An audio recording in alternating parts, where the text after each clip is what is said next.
Aussie Tech Heads is brought to you by startnewcompany.com.au. Register your company fast, easy, and direct with ASIC. All documentation is provided and held in your account for downloading at any time.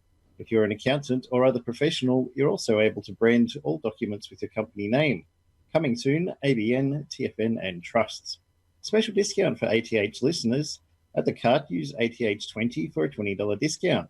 And athwebhosting.com.au. Servers operate on SSD drives. Immediate activation, SSL certificates, Aussie support, domain registration, and easy install of WordPress, Joomla, and Drupal. Welcome to episode 694 of the Aussie Tech Heads, recorded on the 17th of September 2020. I'm your host, Jason Oakley, and this is my co-host, Jordan. How you doing? I'm good, mate. Long time no see. You don't look anything like Will. You need a big bushy beard. No. And Yeah, usually just me and Will. He's bushy now. I haven't seen you guys for so long. I think I saw last time I was on the show. Glenn wasn't doing shows.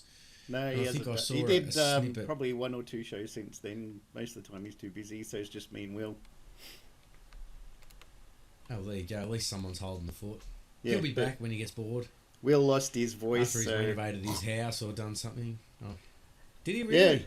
Yeah. Too much singing in the shower. Probably.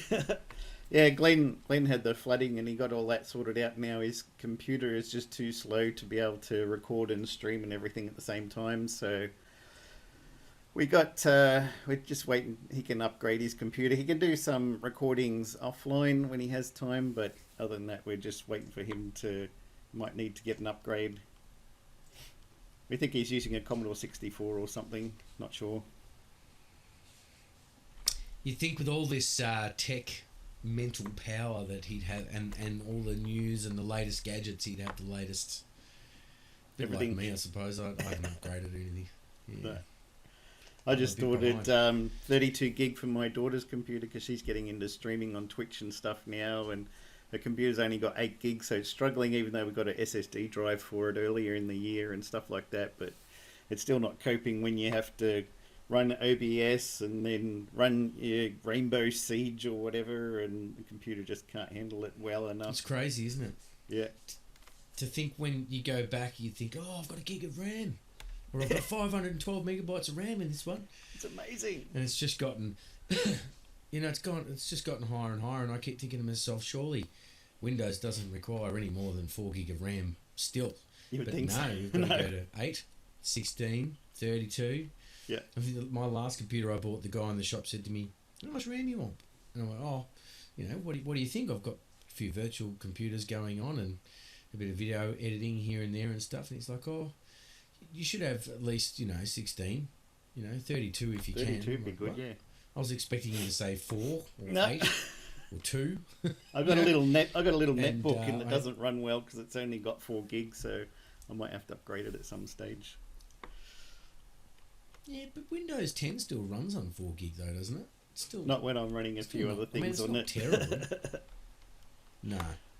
But it used to be able to. That's what surprises me, is that the software itself used to run on 4 gig, and then the more powerful the computers get, the more the software companies feel like they can let loose and add more bloat.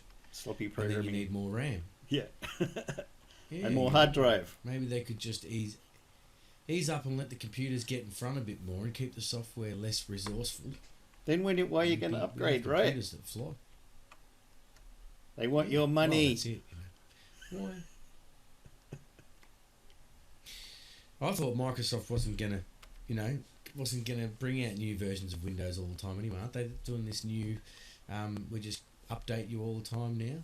Oh yeah, Will's had so much trouble with that. He's trying to block it at firewalls and stuff, so it won't update. Because the problem is that he's got his computer working 100% fine, and then an update comes through, and they delete his driver for NVIDIA or ATI and put the Windows version of that driver on, and then suddenly the computer's crashing, doesn't start up, things are not working properly, you can't record a show or something, and eventually works out that that's what happened. It deleted his driver, so he deletes the Microsoft one, puts the NVIDIA one back on, going good again. Next time an update comes in, they delete the sound driver, so then the sound driver's not. And I had the same with my daughter's computer. they deleted her driver for the network card. No network's working, so eventually I found out and I re-downloaded the driver, reinstalled it again. Oh, it's all working again now. Took us a couple of days to figure out what was going on. I tried all these different configurations. Nothing was working. Turned out that's all it was. And then another update and you end up back to square one. Yeah, that's why Will's gone and blocked them all so that doesn't happen. But we're going to, not this Monday, but the following one, I've got electricians coming in and they're going to put Ethernet ports in every room because we got Wi-Fi all over the house, but it's still not 100% reliable enough to keep everything going, especially when you've got a teenage daughter that's playing instant-click games and you've got to kill the guy around the corner before he can see you, and if you've got a tiny bit of delay, he can kill you first, and Overwatch where you're running around and you got split-second timing, and I mean, we got 1 gigabit internet. Latency. No, we got 1 gigabit internet, but... Really? Yeah. How do you find that? Apart from your ping rate and your cache rate or whatever, how do you find the really good speeds? Yeah, really good speeds. Everything goes fantastic. Got an update. Well, downloaded already. Installed, done. Put new software on, download, install. It's a shame now Microsoft can get those updates in before you even notice. Yeah. I think maybe that's the plan. You got it. Too late. You've got it. I've got friends, like, you've probably seen a few of the live shows I've been doing with the music and stuff, and I've got friends who, being all these musos that are so worried about their computers, a lot of them don't want to install anything on their computers. They don't like updates. They don't like software changes. Can't blame them. I think one of them at one point was using Pro Tools, and Windows decided it would update, and now Pro Tools doesn't work properly, so he had to then had to try and go back and not do the up. It's just it's a forever, a never-ending nightmare, isn't it? Yeah. You either get an update from Steinberg, or you get an update from Windows, and you're in trouble either way. Can't win. Just drives everyone up the wall. It's not even Steinberg that makes Who makes Pro Tools? Not Steinberg. That's Cubase, isn't it? Makes Pro Tools. I can't remember now. I used can't to know that stuff. on top of me. I'm not the musician here. But yeah, it's no, but it's the same goes for any software, like Windows. Microsoft will update something and ruin something, or I mean, we were halfway through. We were just starting to get things good with Zoom, and then Zoom doesn't update, and then somebody hasn't got echo cancellation working properly, and then you end up fighting each other for the first 10 minutes, and you run late to get your show started because of an update they did, and it drives me crazy. It's like they just don't bug test these updates enough, do they? No, definitely not. And this week we got an email, so I might read that out. This is from Angus. Thanks for the email, Angus. It says, "Hi team, I hope you and your family have been safe and well during these unusual times. I'd like to tip a story relating to an amazing initiative where the average citizen can help scientists find COVID-19 solutions faster by simply volunteering their spare computer power." He says, for context, he's purely a user of this community and not a staff member. Further details at worldcommunitygrid.org. And you can get the media team's info from worldcommunitygrid.org/view contact-us.do, select request for media. And you can, he says he truly believes this initiative will benefit the world if we can get more volunteers from extra media coverage. So it's been covered by fastcompany.com, scitechdaily.com, datanami.com and itpro.co.uk, so you can check out news and info there. That's from Angus. Donate some of your CPU power to help fight COVID. That sounds like a Bitcoin company, doesn't it? Yeah, one of my... Let's donate some of that computer power so we can do some more mining. Yeah, one of my co-workers in Japan, he does protein data folding. I think it's probably this exact same project, and he just leaves his computer going all day and night and just keeps calculating, downloads a little bit info, does the calculations on there, uploads it, downloads the next bit, and he's monitoring how many submissions his team has made and who's got the better team with more computer power and all that sort of stuff. So it's a lot of fun. And we also have... Works, I think anything's worth a shot. Yeah, if it all helps out. Don't forget you can now support us at patreon.com/AussieTechHeads. You can sign up for $4 a month, $10 a month or other tiers. We've got a few of our fans. We've already done that. So thank you to C. Denuve, Bouncing Yellow Skull, Daniel and Amanda D, David Bird and Chris. And you can also now make a one-off donation of any size. Buy us a coffee, ko-fi.com, coffee.com/Aussie Techheads. Buy us a coffee, or 10 if you like. We don't mind. The more the merrier. We love coffee. The show wouldn't exist without coffee. So ko-fi.com/Aussie Techheads. My dad used to always say, "Everyone for coffee?" Did they? Always. Everyone for coffee? One of my friends, whenever I'm talking to him, I'm like, "Oh, how for kasha?" Exactly. Yeah. Anyway, we should probably get into some news, I guess. That's what the show's all about. So, the first one I've got, Netflix, YouTube are going to lift Aussie bitrate restrictions once more. Bitrate restrictions reintroduced by Netflix and YouTube in Australia could be lifted again permanently from next week, with at least one retail service provider believing they are unlikely to be reinstated. Over-the-top video streaming and video conferencing providers first imposed bitrate restrictions back in late March. They came in response to concerns by industry that bandwidth-hungry high-definition streaming services could saturate under-pressure residential broadband connections. Days later, the government was able to get agreement from streaming operators to temporarily drop their bit rates. So if your Netflix or YouTube's been a bit crap, you can blame them. These bitrate restrictions were put in place until June 25, but removed for 2 months, during which time retail service providers like Aussie Broadband saw traffic levels grow significantly. In a submission to the Joint Standing Committee on the NBN, Aussie Broadband Manager Director Philip Brett said the bitrate restrictions were reinstated on August 21 at the request of special pandemic-related working group comprising NBN Co and 6 service providers. However, he flagged that the bitrate restrictions are soon to be lifted once again, this time likely for good. We expect that the bitrate restrictions will be lifted again around 22nd of September 2020. He added in a post to Whirlpool late yesterday that the bitrate restrictions are about to be rolled off again, and it's very unlikely they'll go back in again. For Aussie Broadband and other NBN retail service providers, that means streaming services will go back to consuming much more bandwidth, eventually resulting in more excess charges being levied by NBN Co. So your Netflix is probably going to get better and your YouTube's going to stop buffering, hopefully. Fingers crossed. See how it goes. Yeah, I don't really have that issue. Well, I'm on gigabit internet, so I don't have any issues. You're on gigabit. Unless everybody's on there at once. Well, there's me and my daughter, so... Buffery, but... We can split 500 megasecond between us. Yeah. I don't know if I've just been busier in lockdown or not, but I just don't have much time for Netflix. I hear everyone's on Netflix over lockdown.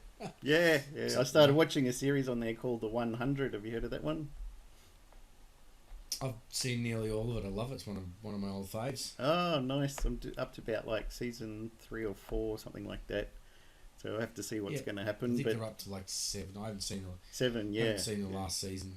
I thought there was going to be like 2 or 3, and then I was talking to my boss, and he's like, I think that season 7's just been filmed or about to film or something. I was like, 7? Wow, this is going to keep me going for a while. Yeah, good to go. Yeah. Yeah. I hope it doesn't crap out from writer overload in a couple of seasons. No.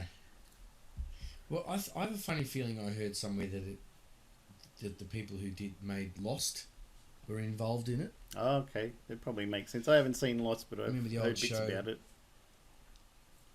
Yeah, Lost was great. And if you realise that the leading lady in the 100 is one of the girls from Neighbours. Neighbours, yeah, I saw that. She's Australian. I was like, oh my God, how do I know her? What do I know her from? And then I realised that she was Australian and from Neighbours, and oh my gosh. Yeah, I was reading on, I think it was Wikipedia or something, Score for her. She went over to the US and was trying to land a gig over there, and her wallet with all her ID and everything got stolen. She had 1 week of money left before she was going to have to fly back to Australia and give up her dreams, and then she landed this gig and got 7 seasons so far, so must have been all right in the end. She's done great. Yeah. She's done great. It's been really great for her. Ended up I feel being sorry the though. Clark Sometimes show I look though. at- I think Yeah. you're like, oh, there's a huge bunch of people up in space now. They're down on Earth. No, it's about one girl and her journeys. I don't mind, but it's just funny when you think of it that way. It's like The Simpsons started out being the Homer show. The Bart show became the Homer show, I think. It's funny, wasn't? I think The Simpsons too was also originally not meant to be in the format that it's in. I think that Homer was meant to be like the dad that comes home from the army or the navy or something like that. Right. And he's all strict and Mr. Serious and stuff. And it went the other way, and I think everyone loved it. I think so. It was yeah. supposed to be like a. Matt Groening's happy that he made it though, no doubt. Absolutely. I think they're coming up to their final season, aren't they? I think they're going to end it. I read Oh, somewhere. hadn't heard that. That would be interesting. I'll have to double check that in the news. I thought it might have been. Can't remember. Any stories from you? If not, well, I'm happy to keep going. I've got a couple of notes of things I want to talk about, but there was one story I could probably touch on, which is kind of half related to the things I was going to talk about. I'm sure you're going to talk about all the Apple stuff and everything that just happened in the last day or so. I don't care about Apple stuff anymore. It's all your... Oh, that's... Eric's not here. Eric was the Apple guy. Oh, really? Okay. Yeah. Well, I've always been a bit of a Microsoft guy, so I've been keeping my my ear to the internet for the Microsoft Duo stuff, which led me to this one, which is Microsoft. It seems there's a rumor that Microsoft's about to launch a really cheap Surface laptop. Ah. I was just looking for... I was looking at their Surface Duo phone. Looked interesting, but a few people say it's a bit ho-hum after you use it for a little while and can be awkward to use. Yeah, I'll come back to that because we'll have a bit of a talk about that because I've got some things I could ask you too, or maybe we can share stories. But according to Windows Central, a smaller Surface laptop with a 12.5-inch display will make it even lighter and more portable than the previous versions. Codenamed Sparty, I think it is Sparty, is how it sounds to me. The new Surface clamshell laptop will feature a 10th generation Intel Core i5 chip with 4 gig of RAM and 64 gig of memory, which is not huge, as we were just talking about before. For the cheapest price point, prices would start between $500 and $600. I think that's US for the basic configuration, which certainly looks appealing. So those aren't the terrific. Those aren't terrific specs, but this cheap Surface laptop would still be able to browse the web, run Office apps, and stream video. It may be precisely the kind of affordable Windows-based device some families might be looking for this year, with the way things are, and everybody's struggling financially a little bit, and so on and so forth. So that seems interesting. It's only kind of half rumour, but got to rush out if you and buy don't have the laptops. space or money Cheap for laptops a really big desktop computer with 3 monitors like this, then having another device for one of the kids is great. I mean, they can play computer games on there these days and stuff like that, so might be all they need to do the homework. I mean, well, for school and stuff, it sounds like, for kids at school and stuff, it sounds like it probably would be enough, although it probably would be. They do kind of say for school, don't they, that they want you to have at least more than 32 gig of space on your of hard drive space, don't they? Oh, probably they'd be using Office Usually. 365 for schools, and you can use Google Docs and stuff like that, so save everything on the internet, and you don't really need to download anything on except for Windows, and just have space for Windows it's all updates. pretty much in one drive, isn't it? Yep. It might make it sufficient for them. And what else is it saying here? This laptop will feature similar build quality as other Surface devices. The report notes suggesting that Microsoft has not cut corners on this front. The smaller laptop is lightweight and more compact than some of its peers. The report notes that the cheaper Surface device would be positioned as more of affordable Surface laptop, just as the Surface Go is cheaper version of the Surface Pro. Because they've got the laptops. Have you ever looked at the laptops? Have you ever been in the JB Hi-Fi or anything and looked at the Surface laptops? I had a look at them, yeah. They look look pretty nice. They look pretty well built. So nice and stylish. I'm open to... Yeah, they do that. I suppose that's probably what they were trying to do, is compare it with, Apple's MacBooks and stuff. I suppose they want something a little Mm. Could be if that's all you need Yeah. to do. Then my dad, he's still got one of my old computers. I think I upgraded him to like four gig on for Windows for him because he only had two, and that's fine for him because he barely uses it. He's got one of my old iPads and an old Android phone that I gave him, and he does everything with those. And Yeah. occasionally he'll turn on the computer to type up stuff, but as long as it can run Microsoft Word, that's all he cares about. He's happy to turn My it on and mum's go the make same. a cup of tea. That's it. And my mum's the same. She had me looking for a laptop for her. And I was like, you don't need to go out and buy the latest thing, Mum. You're only going to do a couple of emails and Yeah. that's it.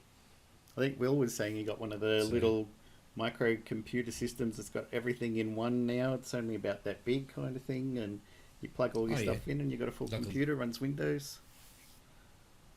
Like a little Raspberry type thing, but just plug your monitor and mouse Yeah, and keyboard into yeah. it. Almost kind of thing, Yeah. yeah. There's a few of those around, isn't there? I think Dell's got them and HP's got them. Those little ones as well. That's all you need. Don't need to spend Nuck. your Is it thousands. Nuck? That's the word I'm looking Yeah, for. yeah. Nuck. Is it a Nuck? Yeah. Yeah. There's a few of those getting around. They're good. Yeah. Yeah. But if you want something portable with a portable screen and a keyboard, then obviously Go those for the cheap Surface. laptops are pretty good. Yeah. The piratebay.org sold for $50,000 at auction, and the piratebay.com is up next. Several Pirate Bay related domains became available again this month after the owner failed to renew the registration. Yesterday, piratebay.org was sold in a drop catch auction for $50,000, and thepiratebay.com will follow soon. Both domains were previously registered to the official Pirate Bay site. Over the years, the Pirate Bay team had many backup domains available just in case something happened. This includes various exotic TLDs, but the site also owned piratebay.org and thepiratebay.com. We use the past tense because both domains expired recently. The domains are listed as Pirate Bay co-founder Fredrik Nij as the registrant, and until recently the same Swedish address was listed in the Whois data. For reasons unknown, however, the registrant let both piratebay.org and thepiratebay.com expire. This isn't a problem for the torrent site really. The domains were never used as the site's main address. Thepiratebay.com did forward to the original .org domain at one point, but that's about it. None of this means that the domains are not valuable to outsiders though. This became apparent in an auction yesterday when piratebay.org, without the the, was sold for $50,000 to a bidder named CLVR FLS. The bid below ended up being the winning one. piratebay.org domain failed to renew earlier this month, after which the professional drop catch service dropcatch.com scooped it up. They auctioned the domain off, which is a common practice, and it proved quite lucrative. What the new owner will do with the domain is unclear. It has a substantial number of backlinks, and there will be plenty of type-in traffic as well. ThePirateBay.com is expected to drop later this week and is listed in the pending delete auction. ThePirateBay.net and PirateBay.net will drop in a few days as well. So if you want to get some traffic and pretend you're a torrenting service,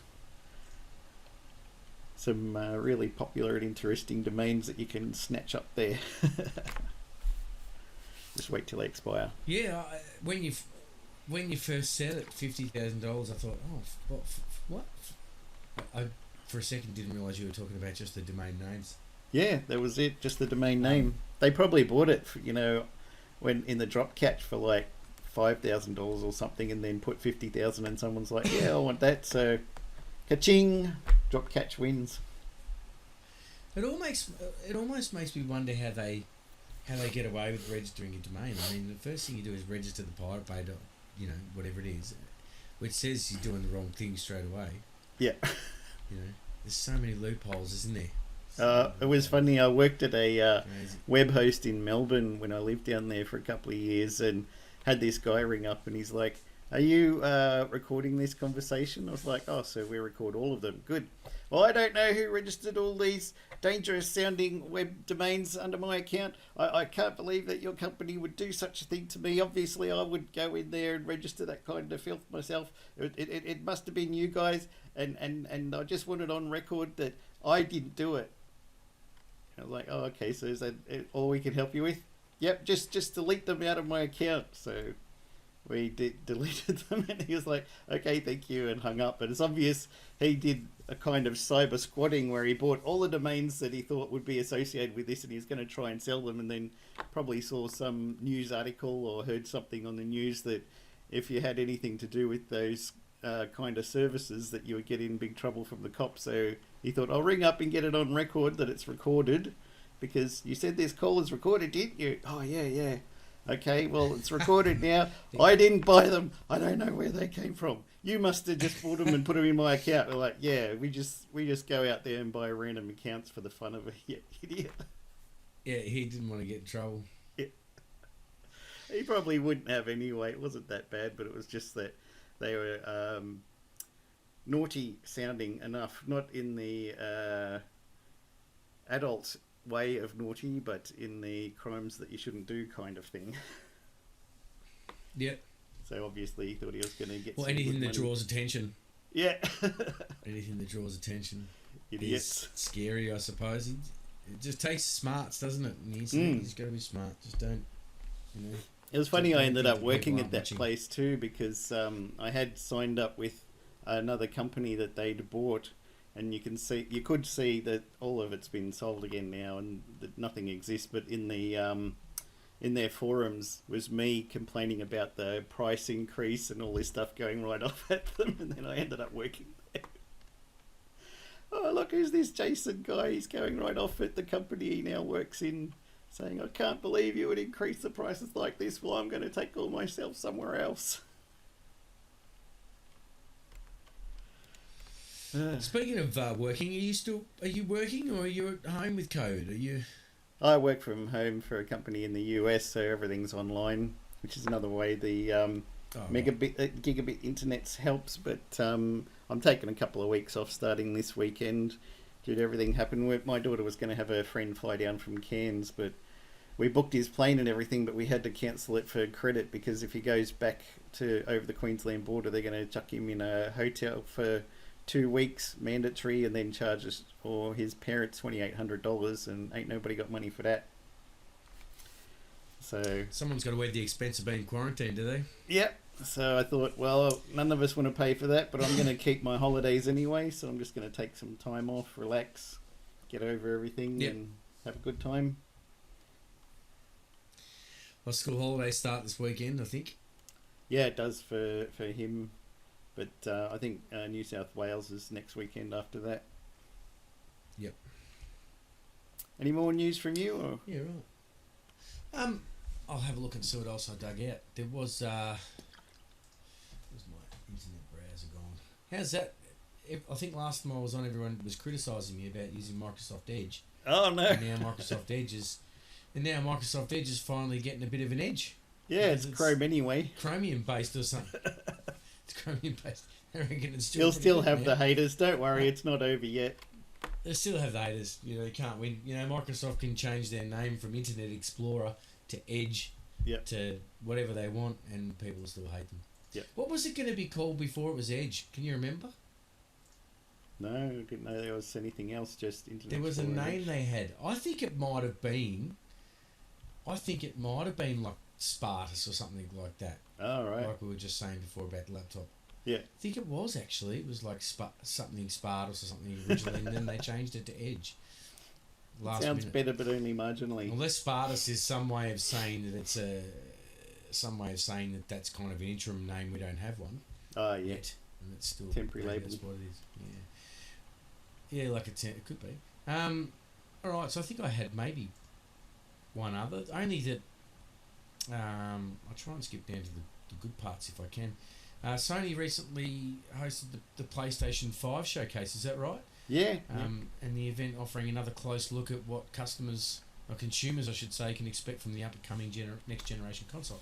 The event primarily focused on the PS5 games coming to launch and beyond, and as well as finally confirming the PS5's prices and release date. Afterwards, we also found out that the PS5 providers will go live, blah, blah, blah, blah, blah. Yep. And I had this on the screen before, and now can't find the part I wanted to read. Do you know much about it? You can fill me in on it. Yeah, they're decided to match their prices, so it's going to be $750. the Xbox Series X and the PlayStation 5. Well, $749.95. So they lowered their prices to compete. They lowered their prices to compete with Xbox. Is that right? Because Xbox dropped theirs first. Yeah, and then they've got a digital-only version that you can't buy a Blu-ray or anything like that for $600 for PlayStation 5. So you can buy digital-only, save money, or you can get the one week, go down JB Hi-Fi or EB Games and get your disc and then come home again. Yeah, isn't that crazy? A lot of people are hating on the Xbox because it's this tall square thing like this. It's rectangle that way, but square design, and you can lie it down, but you can't really sit your TV or anything on top because it's this weird shape. So a lot of them are just calling it the fridge. Is that a recommended thing to do anyway, though, to put your TV on top of your Xbox? No, but it was at least an option, and a lot of the people can't fit it in their display cabinets either because they're only so high. It can fit in DVD player or something, and the Xbox is higher even lying down than that. And the PlayStation could probably jam in there, but I don't know if it looks nice enough on its side as it does straight up and down. Kind of looks like it's designed to sit up, but yeah. So I'm not keen on any of them. Looks really nice. Yeah, it looks a lot nicer design. It's funny. I was dumping off some videos onto data for for home movies and stuff onto the computer, so we don't have to lose them. Yeah. And excuse me, Mum said to me, she said, "Can you do my DVD? I've already had my wedding put to DVD or CD or whatever it was." Yeah. I'm like, yeah, we should probably do that too. She goes, yeah, because it probably won't be long, and I won't be able to find a DVD player to play it on. Yeah, surprising it would be even now. Went first. Yeah. Yeah, people don't realise how close DVDs are from disappearing. Stick it on USB and in the cloud. In the cloud, or because it's. I kind of agree with Sony, not really needing a DVD player. I think it's good that they, left it in there for some cases. But still going down the street and spending $80 on a disc that's going to get all scratched up and maybe one day. And do you want another shelf that's full of discs everywhere, taking up the lounge room or your games room or bedroom or whatever? That's right. I don't buy anything anymore. If it's really good movie, I might think of getting on Blu-ray, but I haven't bought anything in ages, and I just watch it on PlayStation movies or Netflix or Google Play, whatever's got the movie, because the damn things, you can't watch them on whatever platform you want, of course. That would make it too easy and nice for people. Yeah, that's one thing that really frustrates me about all of the Netflixes and all of that style of things, is that they don't have everything on there. Yeah. Like they rotate their titles. They don't ever keep everything on there. That's right. They got plenty of space for it. Yeah, they've got plenty of space for it. But you go on there to watch a movie, you think, oh, I might look up this movie. I haven't seen it since I was a kid. Likely you won't find it. Yeah. Or it was there last week. Or it was there last week or something. And that to me that's really frustrating. Yeah. I have my dad come over and I'm like, let's watch a movie tonight. How about this one? Oh yeah, he says they look good. Okay. Oh, it's not on Netflix. Okay, it's not on Google Play. It's not. Let me try PlayStation. It's on there, but sometimes it doesn't work when I try and log into the PlayStation account to rent it for overnight. And I only ever get the 720p version for $4 instead of the 1080 for $5. So you got a bit blurry there, son. Yeah. Oh, you're back. Oh, that might be my camera. Yeah. When I get too close to the camera, it knows how old I am, so it blurs it out. And when I come back, it puts like the Vaseline blur on it. Yeah, it just knows you're too close. You're looking too old. So you go blurry for a minute. Till you move away. Yeah. That's one thing that really frustrates me. And you can have all of the services and still not find the one you're looking for if you want to reminisce. Well, you jump on and you think, oh, I might watch that TV series. I've never seen 100 before. I might get on and watch it. I've never seen it. I'll watch it from the start. And you get on and they've only got the last 2 seasons. Yeah. You can't watch the first, second or third or fourth because they don't have that. Right. So I don't want to subscribe to 20 different services. We already got Netflix and Crunchyroll. Exactly. My opinion is you want to stop piracy and all that sort of stuff, then, put it up there. Yeah. Give people access to it.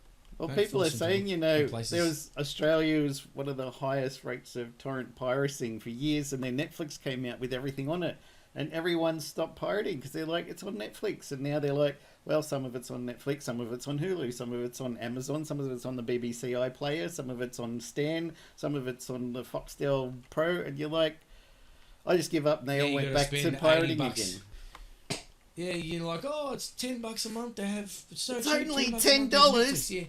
Yeah, times 6 services. It's only $10, but you've got to have 6 or 7 services to get it all. Idiots. It's very frustrating. And then you look at Spotify, who's got just about every song on there that you can look up. Yep. I just think movies should be very much the same. Yeah, it's ridiculous. Somebody's got to come up with the right. It should just be a massive database and everything stays there. Yep. Should be the way to go. Services Australia is going to bring back digital kiosks and weight tracking to service centres. So Service Australia is moving closer towards its Service New South Wales inspired customer service vision, with plans afoot to introduce self-serve kiosks and wait time tracking at its service centres. After spending the past year designing the way forward for government services, the agency has put out the call for one or more service providers to deliver the 2 end-to-end solutions. Customers will use the self-service check-in solution, a kiosk at the entry of service centres, to join a walk-in queue or check into a pre-booked appointment. The sign-in process will be able to be completed using a customer's biometric info, as well as other traditional identifiers such as the customer reference number or Medicare number. Customers will then be able to view their wait time, which will be calculated and displayed on the self-service kiosk, and call boards using the wait time solution. Both solutions aim to improve service delivery at service centres in line with government plans to replicate Service New South Wales, the one-stop shop for New South Wales government services. Services Australia has been working to design a new way of delivering face-to-face services under its contemporary Connected Face-to-Face Services project since September 2019. Service providers that are shortlisted for the request for tender will develop and trial a proof of concept in service centres specified by Services Australia during December 2020. Under tender, the providers will be required to furnish all hardware, software and system integration services related to the solutions. Services Australia is also working to improve its online services by building a new government digital experience platform, GovDXP, to eventually replace MyGov. Well, they can't do any shittier than MyGov is. Facebook-inspired platform, I don't know if that's a good idea. The cost of which is now $28 million and expected to climb further, will provide a single tailored view of the citizens' interactions with the government. So save your password, just going to have all your stuff in there. But Services New South Wales seems to work all right. I've been in there a few times, not too many, but the times I have to go in there, you log in the computer when you go in, and then sit around and got wait time and stuff displayed, so it's going to be really handy. Yeah, see if you've got time to go get a burger. Anything that can... Yeah, that's right. I was going to say anything that can ease it. Yeah. I mean, if the wait time's getting worse and worse in all scenarios, so anything that helps... Yeah, it would be good if you had an app on your phone that once you log in, it'll notify you 15 minutes before you're going to be called up, so you could pop off down, get a coffee or get a Macca's or something, and your phone will go ding, you got 15 minutes to get back to Services New South Wales, and you can go up to the queue. That way you're not sitting around there with all the other COVID riddled people in one little room.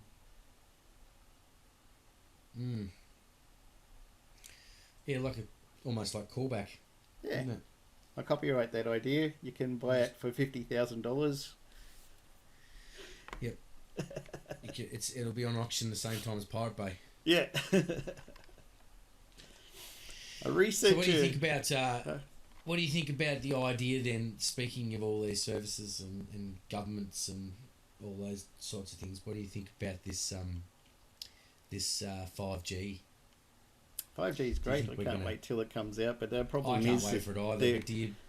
They're looking at increasing prices. So I signed up with Telstra for a plan for this 5G enabled phone.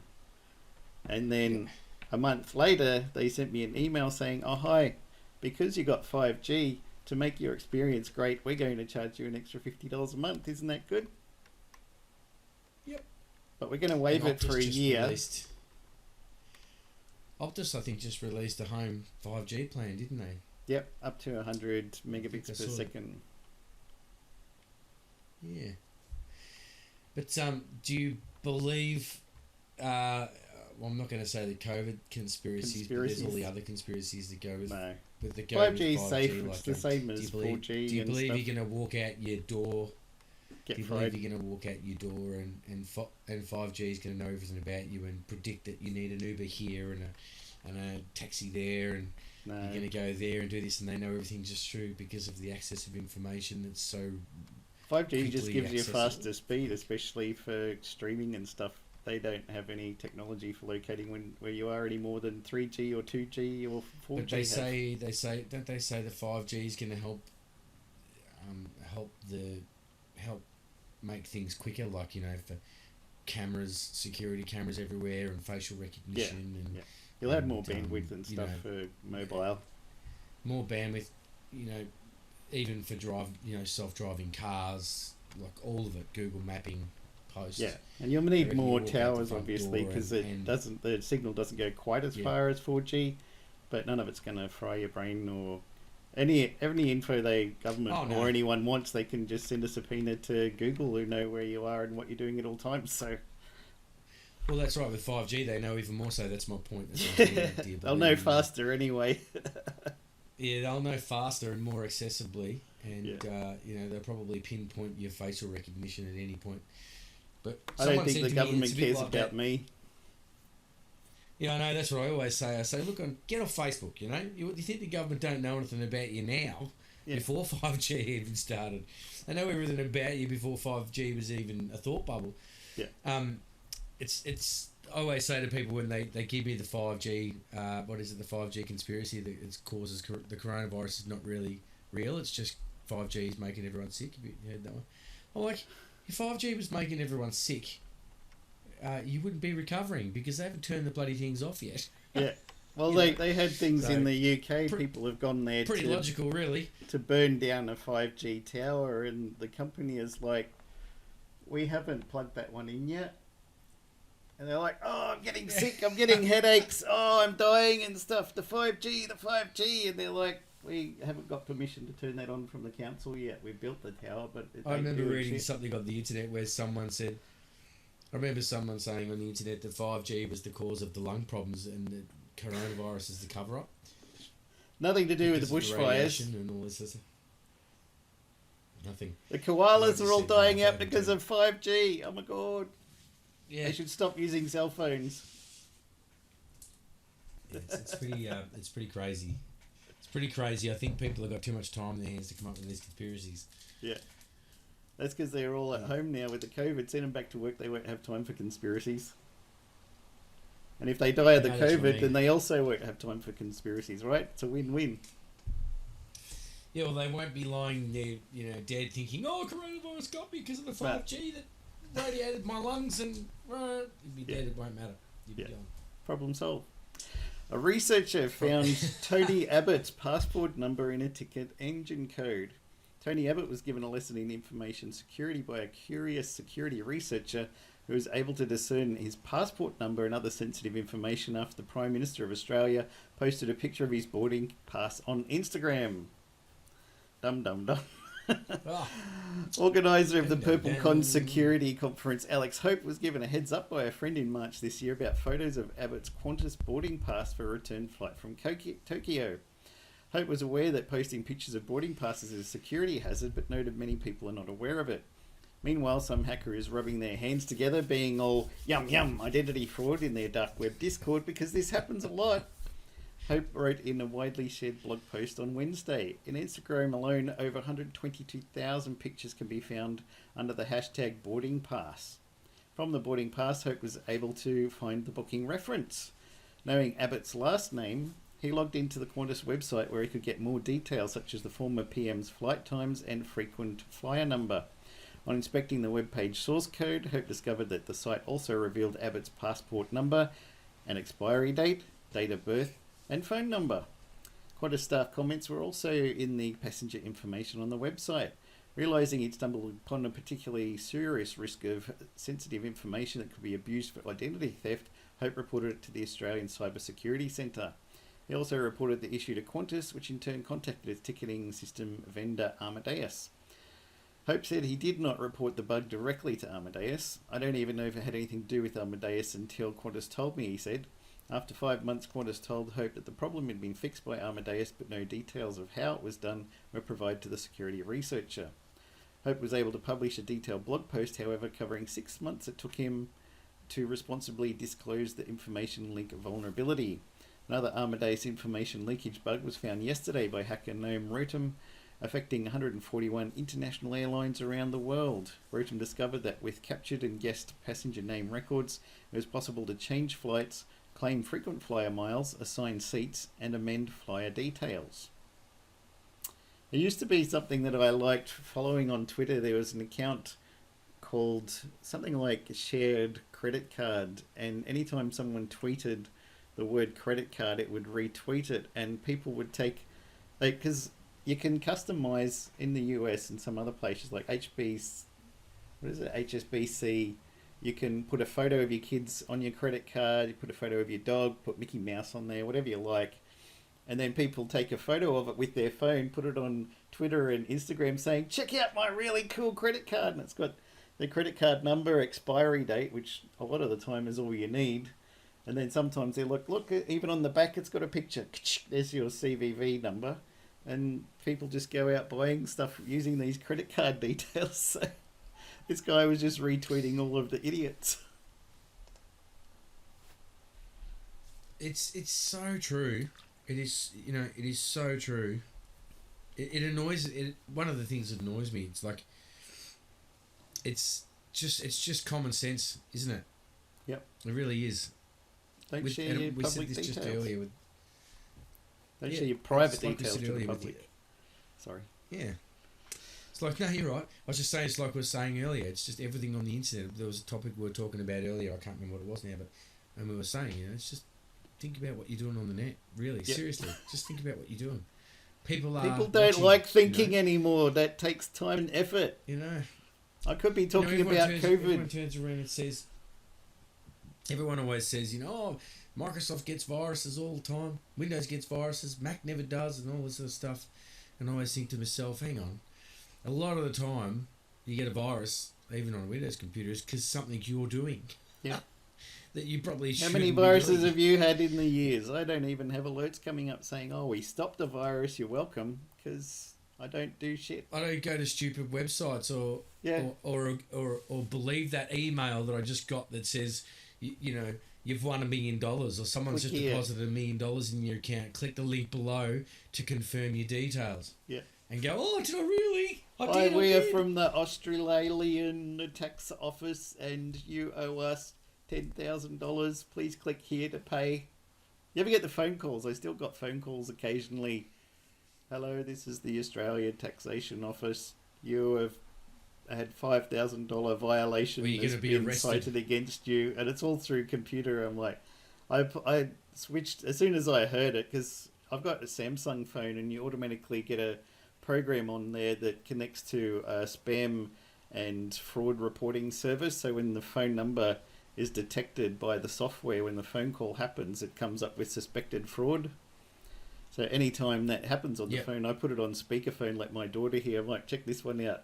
Hello, sir, you're going to go to jail if you don't pay $5,000 to the Australian Taxation Office within the next 24 hours. Yeah, screw off, and you just hang up on them. It's crazy, isn't it? I don't know how the Australian Taxation Office and places like that even let them get away with it. Can't really. It just goes on willy-nilly all the time. And there's a Chinese one that goes around. I don't know if they're trying to scare Chinese people into paying money because they think they're going to get in trouble for something. But at the whole call, as soon as you hit enter, it's just a constant stream of Chinese words saying, I don't know if they're saying like you're going to be deported or you owe $10,000 to the government or something, and just goes on and on and on and on. And you just hang up and click report as fraud to the service, and the next time somebody gets that call it says. But sadly some people report legitimate telemarketers, so I get a phone call because Telstra outsources their upgrades and stuff to another company, and when they ring up, they're like, "Hi, we're blah de blah, and we've been asked by Telstra to check out your account and see if we can give you a better deal." And I know they're legit because I know about the company, but people have reported as suspected fraud, so as soon as my phone rings from them, it's got suspected fraud on it. I'm like, oh, you poor people, you're going to have a lot of people hanging up on you or yelling at you because they think you're a fraud when you're not. And even those ones that aren't frauds are still very annoying. Yeah, yeah. You Well, know, they so try with me, oh, we can still, offer they you a are better still, deal than your current internet provider. I'm like, good. I've got gigabit internet. They are still spam, in my opinion. I've got gigabit internet right now on NBN that costs me $149 a month. What can you do that's better than that? Oh. What about your phone? I Well, will do it for 148. my phone bill is paid for by the company I work for, so it doesn't cost me anything, and I currently get 50 gigs of data a month when I'm lucky to use 1 gig. So what can you do that's better than me paying $0 for 50 gigs that I never use? Oh. Yeah. No, we can't really do better than that. I say, okay, I'll see you again next year when you try again, but you get the same answer. I think it's even the normal calls that aren't fraud. They're still spam. They're still annoying. Still don't want them anyway. Even all the charity ones, a lot of them, they're all doing it. Yeah. It all gets a bit full on. The co-founder But, of... you know, speaking of 5G... Oh, you got something. I was going to say one more thing about the 5G. The 5G thing.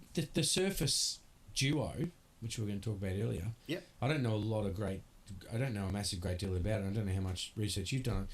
But they're not saying that's a phone. They want people to think that it's not a phone. I don't know whether that's an excuse for what it lacks, or whether it's they could actually use that other really legit... cool technical term, phablet, which is a phone and a tablet joined together. It sounds much better than a phone, doesn't it? No, it doesn't. It sounds terrible. Who wants to say I've got a phablet?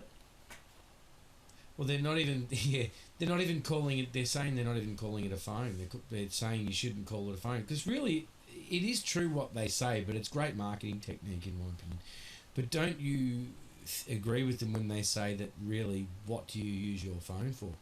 I mean, how often do you really use your phone for a phone in comparison to everything else you do? Very, very rarely. I would have been happy to go with maybe the Galaxy Fold 2, which starts as a closed phone and you can use the outside to do stuff, but then it folds out into a tablet-sized device. And then you got more screen real estate and you can see things better. I would have been really happy with that, but they screwed up the Fold 1. And then the new one is only just being announced now, so it's too late because I've already bought my newly upgraded phone that's better than the one I had, and I've got a contract with Telstra that now is mandatory for 2 years. I used to be on their fast track upgrade. Every 1 year get a new phone, whatever was the latest one, but they said, no, we don't do that anymore, so you can go on a 2 year or a 3 year contract. And I was like, I'm not going on 3 years for the same phone. I had mine for 4 years. Oh, what kind of technology person are you, you Luddite? I've still got the Pixel 4. It's been great. The battery has started to play up now, and I'm not sure if it's the battery or it's just that stupid COVID app running my phone flat, or which way, but it seems coincidental that it's going flat with the COVID app. But I wanted, just touching on that Fold thing, my opinion of the two, you know, you've got the Fold, which is perfectly, you open it, it's beautiful, it's a nice screen. I kind of like the two separate screens. Yeah, you would like the Duo?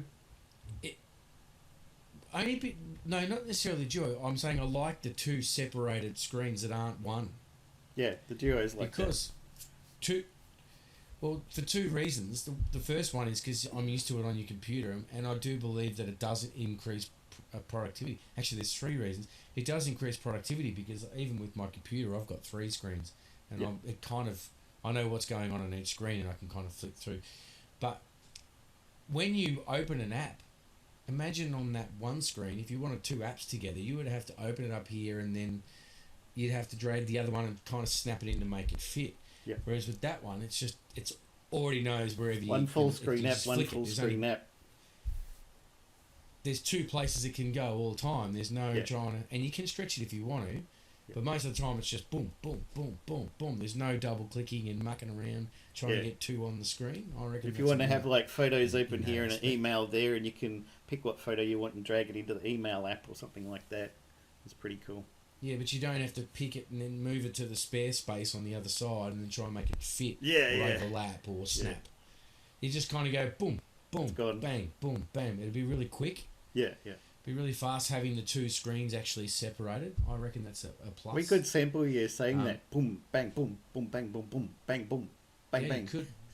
You could. I'll sell that to Microsoft for $50,000. There you go. We're going to clean up after tonight's show. Clean up. And what was it? I said there was a third thing I liked about it. What was it? Oh. There was three things I said. The scream of the bang bang and then the... I can't remember now anyway. But I did like that idea of it. I thought that made it kind of more efficient to have the two screens like that. But it is lacking a lot of features. It's very thin. The battery's not as big. It's only got 6 gig of RAM. It should have more, especially if you get a multitasker like that. So I kind of agree with a few of the things. But it hasn't got a big camera in it. But I don't know. I think every time I take a photo on my phone, it's usually of one of my rental property rooms or something, and it's just going to go onto a lot of people just put it on Facebook, Instagram, or Twitter, which compress and shrink it anyway. I don't keep them in like full 18 megapixel huge sizes that I'm not going to print that out. I think if you look, there'll be a lot of software bugs for the Surface Duo to fix, but I think if you don't need a big camera, or you're not someone that uses a camera all the time, if you're someone like me who just does it for business, occasionally takes a photo of a document or something like that, I think it's great. Yeah. But I've seen them playing games on them. The kids are playing games and stuff on them, like little Game Boy type things, you know? Yep. So if it plays games, I don't know. That's to try one, but we're not getting them in Australia for a long time, apparently. Well, I'll show you. We talked about this before on the show, but I got one of these things that does play Game Boy games. And all the Game Boys, Game Boy Advance, Game Boy Color, PlayStation 1, Neo Geo, all of those things all play on the one device. It's really, really cool. And you buy it and it's all stored on it. Well, you just put an SD card and put on whatever you want to play. And fill it in. Yeah. So it's like a little emulator type. It is. Thing. It's got back? It's got about a dozen emulators built into it, but you can download a lot more if you want to do different platforms. I can't do Nintendo N64 or any other PlayStations except for the PlayStation 1. But it does up to PlayStation 1, which is fine. They just brought out a new one. This one was the... Mate, I'd be happy playing Crash Bandicoot. What are you talking about? Yeah, I played Crash Bandicoot last weekend on here. This was the 350M for metal.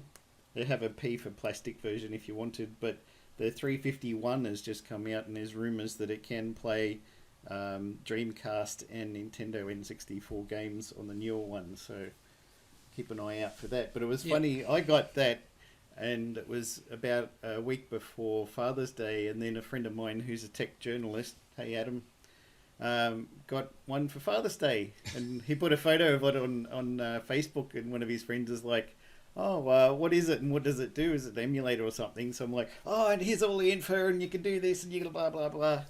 It was like, because I already had it for a few days before he got it, so I already knew all the info. That's ace. Yeah. It'd be pretty exciting though. You'd be like a kid in a candy store.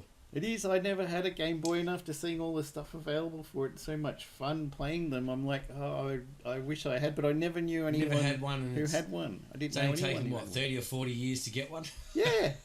Better late than never, but also I probably will maybe look at making some Game Boy games in the future to probably sell on my itch.io webpage. But I did a So what did that set you back? Was it very expensive? $184. $185. Yep. That's just got it on reasonable. The eBay. screen's good on it. Brilliant. This is redid a lot of research. This is Anbernick's one. You can see the logo on there, Anbernick, and that's the best model that you can get.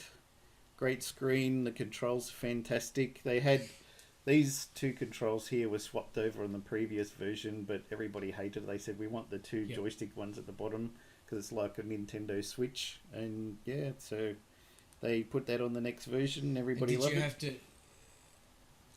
Do you have to set up the emulators and everything and all the controls and stuff like that? No, it's got built-in. Much all automated. It's got built-in 12 of them about already done. You've got MAME, so you can play arcade games like the original ZVS and Galaxians and everything, as they did on the arcades.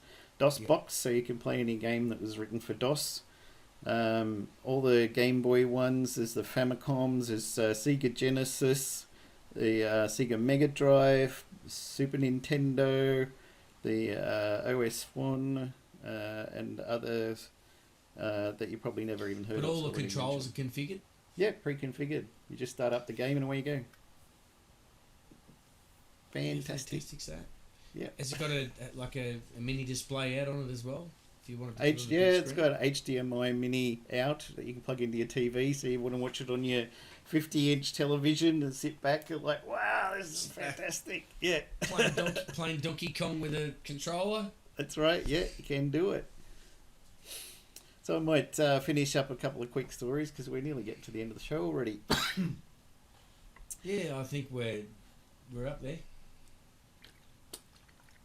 The co-founder of ARM attacks the... I don't think I had anything else left anyway, so... That's fine. The co-founder of ARM attacks the sale to NVIDIA as a disaster. The $40 billion sale of British chip designer ARM to NVIDIA by Japan's SoftBank is a disaster that will destroy its business model and should be blocked. Excuse me. ARM's co-founder said, struck overnight, the sale to the US company just 4 years after SoftBank bought ARM will put vital supplies to Apple and others under the control of a single player, sparking potential pushback from regulators and NVIDIA's rivals. It's a disaster for Cambridge, the UK and Europe, Herman Hauser told Reuters in an interview referring to ARM's base in eastern England. It's the last European technology company with global relevance, and it's being sold to the Americans. ARM started out from Acorn Computers in the UK, and they made the BBC Micro and stuff like that. Tracing its history back to the mid-80s, ARM became a global player following an early decision to allow partners such as Apple, Samsung and Qualcomm to develop their own chips using its architecture that became an industry standard. For years it had been seen as a deterrent to takeover because an acquisition by the likes of Apple or Intel could put off its other partners. While the SoftBank purchase maintained that approach because it did not have precedence in semiconductors, the NVIDIA deal does not, and it has grown to become the biggest US chip company by market capitalization. Hauser said that risks the destruction of ARM's business model as the Switzerland of the semiconductor industry. He called on the UK government to put 3 conditions on the deal: a guarantee of jobs in Britain, a promise to preserve ARM's open business model, and an exception to the US security reviews on its client relationships. If these could not be met, the British government should help orchestrate an initial public offering of ARM on the London Stock Exchange and make it a British company, Hauser said, urging the UK to back a market flotation as a cornerstone investor. The British government could ask to analyse the deal via its competition regulator. When SoftBank bought ARM, it committed to keeping the company's headquarters in the UK. In the statement announcing the new deal on Monday, NVIDIA said SoftBank remained committed to those undertakings which expire September next year. So, started off a little British company, went huge. So September next year they move it all.